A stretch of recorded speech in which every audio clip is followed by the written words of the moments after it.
Yung ano, Parang yung init na, pakilakasan mo kaya, parang may ano kayo?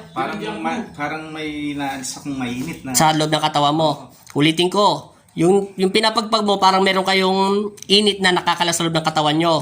Di ba sabi ko sa inyo kanina, hindi mo kamay yan. Isipin mo, yung paano nagkakaroon yung bisa ng kamay mo, Uminit ito. o umiinit yung dalawang palad mo, di ba?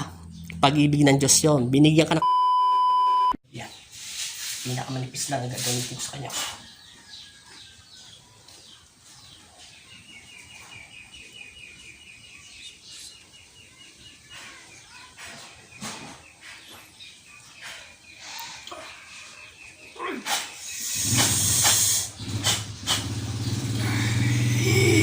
Sa pangalan ni Jesus, kalas. Tanggalin mo yung sakit mo. Ubos lahat, simula ulo. Lapit lang, Ray. Lapit lang dito. Kalas. Kalas, simula ulo. Ang tawag dito, spiritual, sa kalinisan ng physical na katawan ng tao. Hindi to pwedeng papasukin. Ang tawag lang dito, lilinisin lang. May kanya-kanyang taktika sa paggagamot para hindi mo ito makausap, may dahilan. Bakit? Medyo kakilala lang nila ito. Ayaw ng Panginoon. Linis lang to. Pero umiinit. Mainit ba masakit? Mainit eh. O mainit. Mainit ba masakit? Masakit, mainit. Ito. Mainit, ay masakit yun. Diba? Pitit lang ginagawa sa kanya. Nakadikit lang yan, oh. Kalas, simula ulo. Mata. Dibdib. Lalamunan. Tapon. Linis lang ang tawag dito. Lilinisin ang katawan lupa niya. Kalas. Sige.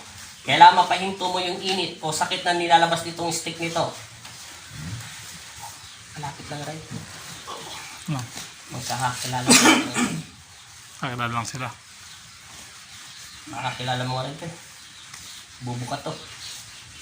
Tama lang nililinisin lang muna ko kasi medyo confidential to pero gagaling siya. Mawawala yung sakit niya isang buwan na rin. Isang buwan na rin daw sakit niya dyan sa ano, nagsisimula na. Mawala. Lahat tapon. Importante gumaling. Ang pinakamahalaga gumaling. Nabawasan na. Wala na sakit. Konti. Ito kabila. Meron pa. Physical mo to katawan. Spiritual, inuna kita. Tapon mo ng tapon. Lahat.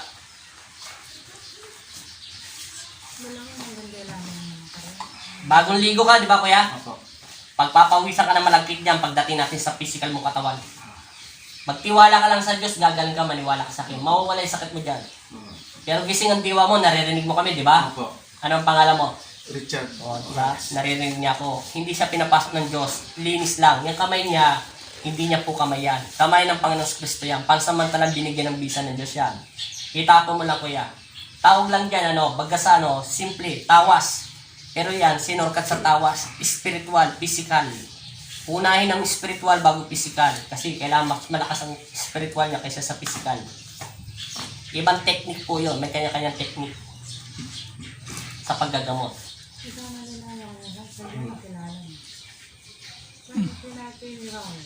Tapon lang. Hayaan mo muna yun, te. Kasi importante gumaling ang asawa mo. Kaysa sa matagal siya nag-inaanuhan, walang problema yan. Gagaling yan sa araw na ito. Pagtiwala lang kayo sa Diyos. Ito, uminit pa ba sumakit? Uy, mainit pa. Mainit pa ito. Uy, masakit. Sige, kalas. Huwag mong pansinin yung cellphone. Sige, sumagot ka may sasagot doon. Pero mismo yung utak mo nakapikit lang. Isipin mo lang ang Panginoon. Tandaan mo, hindi mo kamay yan. Ang tawag lang dito, linis lang sa spiritual. Hindi pwedeng papasukin dahil bawal. May dahilan ng Diyos. Pero kaya ko naman ito kausapin. Kaso ayaw. Confidential. Ang nandoon dito, importante luminis at lumalim. Hihinto yan yung init at sakit. Kusa siya ng hinto. Anong bumababa kaya? Init o lamig? Init. Sige, antayin mo bumaba yung lamig. Pag may bumaba na lamig galing sa ulo nyo hanggang bunbunan nyo, pababa sa pababa ng katawan nyo, ibig sabihin, tumataas ba na ibon nyo? Oo. Sige, pagpag nyo ng pagpag yung tumataas. Bumababa ng damit. Bumababa na? Saan nagsimula yung lamig? Dito. Sige, tama ako, di ba? Malapit na. Sa pangalan ng Kristo, sa pangalan ng Ama, ng Anak at Espiritu Santo, amen. Lalagyan natin ng konting bisa para salubungin yung lamig. Tapon kuya, bilisan mo kuya. Konti na lang. Kailangan mapababa mo yung lamig, lagpas hanggang tuhod. Lagi ka magsimula sa taas, pababa. Simple lang ginawa ko sa'yo kuya ang paggagamot. Napakasimple lang nito pero napakahirap itong pag-aralan. Hindi to basta simple lang. Napakano lang to. Basta, ganyan na. Nararamdaman mo yung lamig. Hindi yung lamig na parang galing sa ventilador, galing sa kalikasan ha. Ibang lamig. Anong lamig? Parang ano? Parang yung galing sa katawan na. Katawan na ano. Paliwanag mo, palakasan mo, naririnig mo naman kami. Parang yung lumalabas na lamig. Sa buong katawan mo? Oo, pinapawisan. Sige, kalas. Parang kang tumatakbo. Oo. Yung parang ganon. Sige. Hanggang saan yung lamig? Hanggang dito. Sige. Huwag kang didilat ha. Ihinto mo yung kamay mo. Hinto mo na. Tapos igalaw mo yung leg mo kanina dinemo ko sa'yo. Sagad mo. Kabila.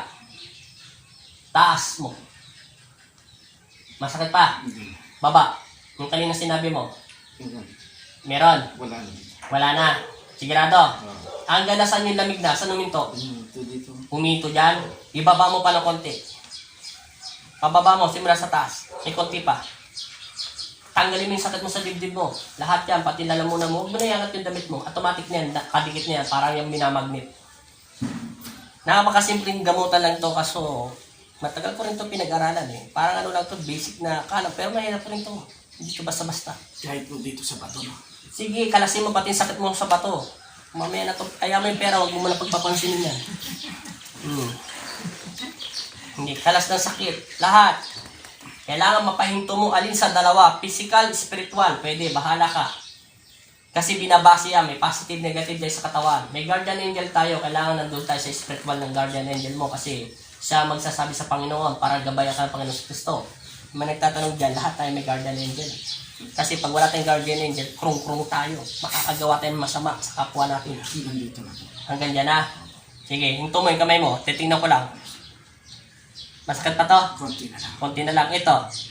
Bagya na lang. Bagya. Meron pa. Kalas. Yung sa may kidney mo, sinasabi mo. Tanggal mo yung sakit mong kidney. Tapon ng tapon. Likuran. Balakang. Kilik-kilik. Kalas. Kailangan mapahinto mo alin sa dalawa. Huminto. Physical, spiritual. Huwag kang didilat ha. Isipin mo lang para ka lang nanonood ng TV o nagdarasal sa Panginoon. Napakasimple lang yung sakit niyan. Ito. Wala na. Ito. Konting-konti na lang. Kalas pa, kahit katiting, huwag ka magtitira kahit katiting. Kasi importante yan, malinis ang katawan lupa mo.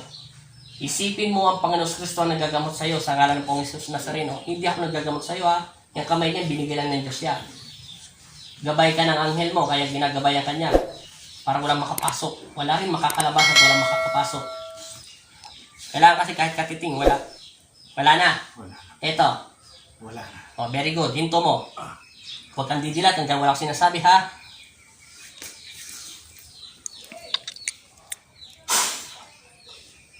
Dilat.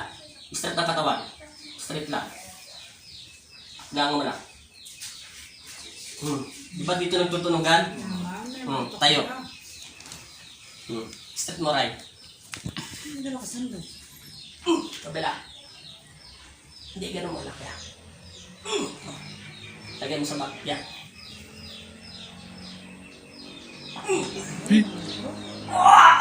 Okay. Galaw mo yung katawan mo ulit kung may masakit pa. Guide mo. Katulad kanina, dinemo natin.